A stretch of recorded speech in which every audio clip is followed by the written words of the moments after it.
What a day. Conrad Smith, Michaela Blyde, semi-final, All Blacks versus Argentina. How you guys feeling? Pumped. I'm just excited about the fact that we're watching a semi-final live. Like, not even who it is, just the fact that it's a Rugby World Cup semi-final. I'm stoked. I'm so excited. And it's been awesome. Like, this World Cup's been, well, you knew going in it was going to be amazing. Those quarterfinals were, well, two of them, you know, some of the best games and I was lucky to be one of them live, watching us win and even watching the other one was, yeah, some great rugby being played, so hopefully more of the same. Yeah, the boys were in an absolute mood last week, right? They looked so clinical and focused. After a performance like that, is it going to be hard to back up again for Argentina? Should we be worried? No, I know what you mean, and yes, is the question. And anyone that plays, you know, how difficult it is to back up a good performance with another one. It'll, you know, you can't replicate all that, what you said, the energy and everything that they would have had last week to try and reproduce that. You've got to be genuine about it. You can't sort of fabricate it. It's got to be real. And they're playing Argentina, a team that doesn't, you know, Ireland had the wood over us, and so that would have made it easy. I'm still confident, but yeah, it's going to be a much different game, that's for sure. I reckon if they see all the Kiwis that are here in Paris right now, that have travelled so far to come and support them, like that alone I reckon is going to be enough to lift them up for the semi-final. I mean, for me personally, when we play finals, it's back to back to back. We don't get a whole week to think about it. We get an hour to think about it. So it's a different kind of energy for us in the sevens world. So for them, they've had a whole week of preparation to be able to get up for the semi-final that, you know, a lot of people probably had doubts with, but, you know, the believers are here for the All Blacks tours for the semi-finals and finals because we knew they were going to be there. Here we are. Get up the All Blacks. Pumped now. Yeah, well, it wasn't before. It is 8 o'clock in the morning. We've got all day. You guys have both played in finals. You guys have both played in big games. You know, won a gold medal, won a World Cup. What do these big games take, you know?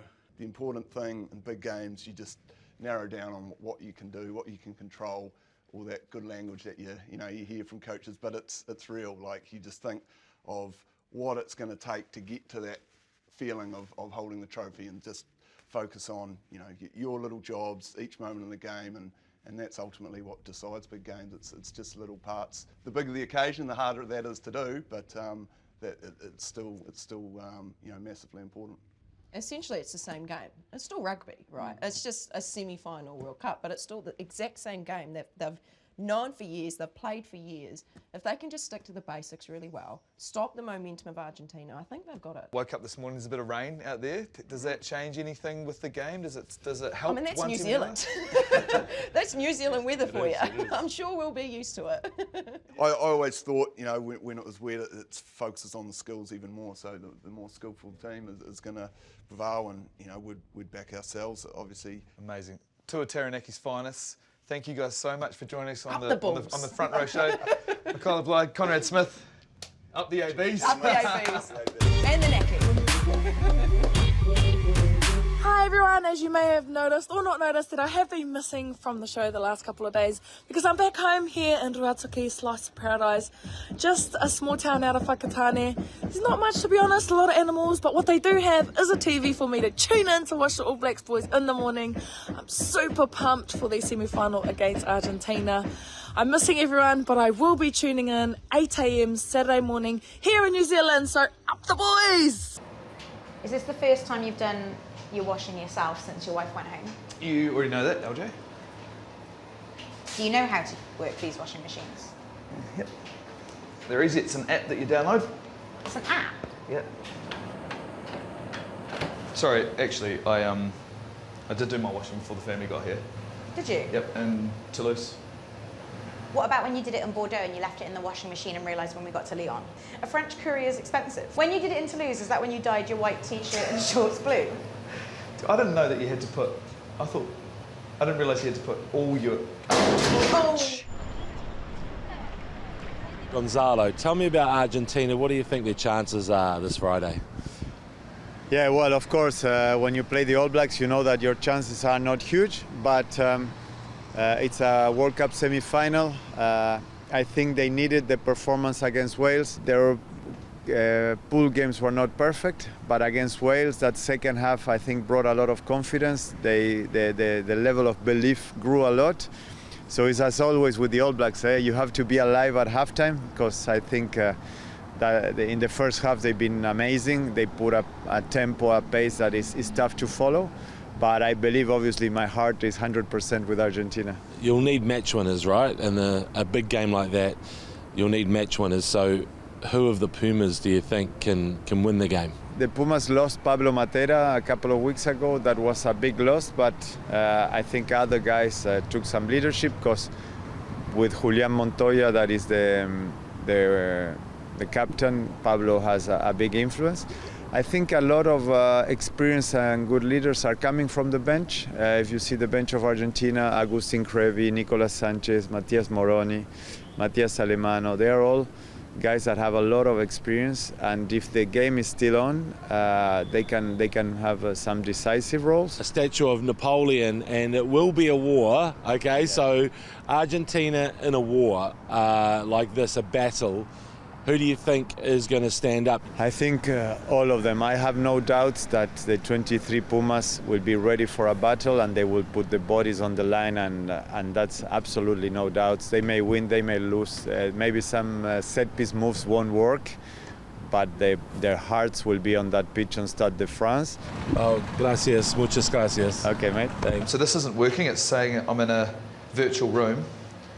Jokes aside, because it's quite hot in here now. So could you help me, please? Do you know how to work this?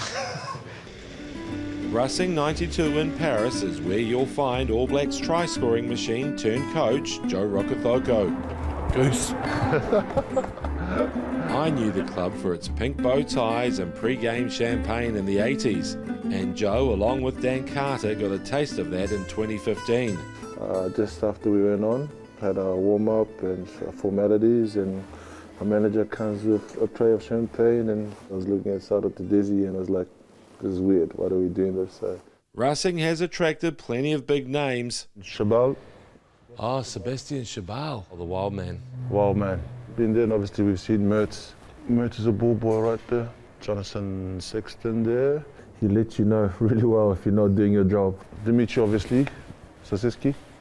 Yeah, with the beautiful hair. Beautiful hair.